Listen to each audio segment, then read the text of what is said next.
Hi, my name is Andy Pang, and welcome to my portfolio presentation for BMI 5740. And for this presentation, I'll just be going over the points that are probably most important to each assignment.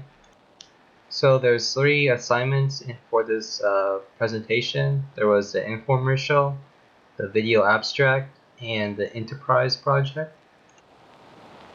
So to start off, I'll be going over the key points of the infomercial assignment. And the main idea surrounding the infomercial was the concept of translational informatics. How do we get research to progress from the bench side of research to the clinical side of research? And how do we get from the clinical research to the research involving community practices? And this is important because we have to realize that research takes a long time, and these 2 points of transition are really what holds research back. So also in my infomercial assignment, I also go over some of the barriers to these transition points. And just for 2 examples for this PowerPoint, one of them is lack of willing participants for research, and the other one is fragmented infrastructure for the research. And just to reiterate the main point of this assignment, I have a picture of the bench to bedside. So basically, how do we get this cycle of, evidence-based medicine? So specifically for my assignment, I chose to talk about biobanks and precision dosing. And the key points for choosing these 2 solutions was to show how to address these barriers in translational research. So precision dosing addresses the barrier of the infrastructure by allowing a way to use clinical data to be able to actually affect patient outcomes and patient medicine. It also allows a way for practitioners of medicine to actually be engaged in research and actually provide immediate benefits to them. Because you can imagine that practitioners or physicians don't have a lot of time for research, and this is a easy way for them to be involved. And it's also easy to see how biobank and precision dosing actually use clinical data for not only research, but for the improvement of patient outcomes and evidence-based medicine. So moving on, our next assignment was the video abstract, which is basically just a general guide for someone who's not involved in research to kind of get a feel for research. And here I broke down this guide into 3 main concepts. So the first concept that I want to go over is data collecting. And basically you want to imagine, where are we getting the data for research? Is it from clinical studies? Is it from epidemiological studies? And this could change how you want to capture your data. Also, how is the data collected? What kind of form is it in? Is it a survey? Is it a worksheet? And how do we convert whatever the source is into a workable data set for analysis? So moving on, our next concept is data management and some techniques you can use in managing data.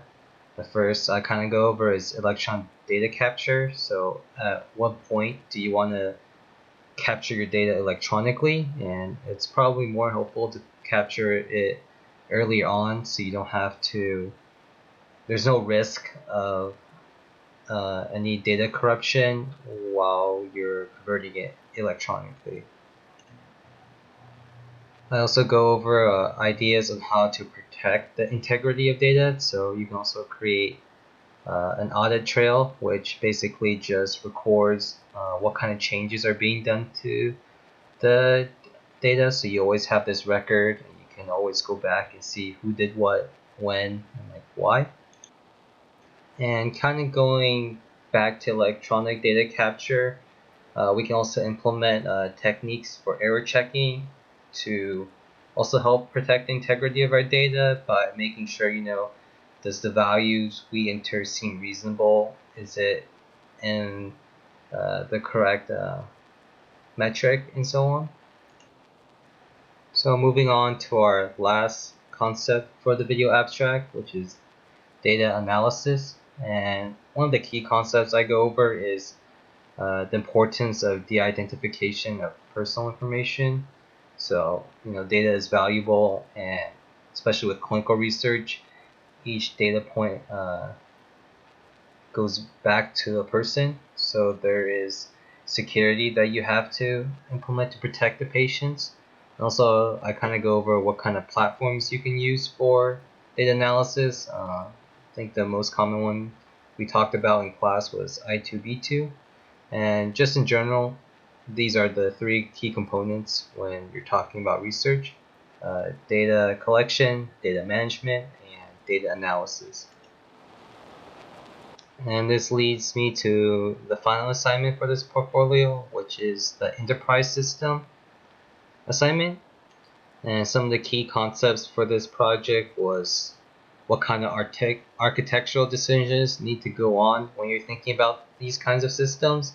How do certain components like query systems interact with each other when you have multiple clinical trial management systems and electronic data capture systems? I also go over some of the critical issues that go on with these architectural decisions, like security issues and how do we handle messages between these different components. Another important concept is policy decisions. So, how do we decide data ownership? So, with all these different uh, data collecting systems, how do we decide who owns what and who should be held responsible for security breaches? And also, how can we change policy in order to actually use this enterprise system effectively? So, how do we push towards an evidence-based medicine approach? And lastly, a key concept that I went over is workflow issues. So again, with all these clinical trial management systems, all this electronic data capture systems, from all different and all used by different fields of researchers. How do we implement standards so that it's easier for them to communicate to each other, so that we can actually do analysis on all of these data points combined? And I guess the overall concept behind this is just interoperability. And finally, for this assignment, I gave a basic outline on how this system can be viewed from a conceptual point, how you can see how different components can work with each other, and how they're supposed to communicate. So thank you, and this has been my presentation for the portfolio.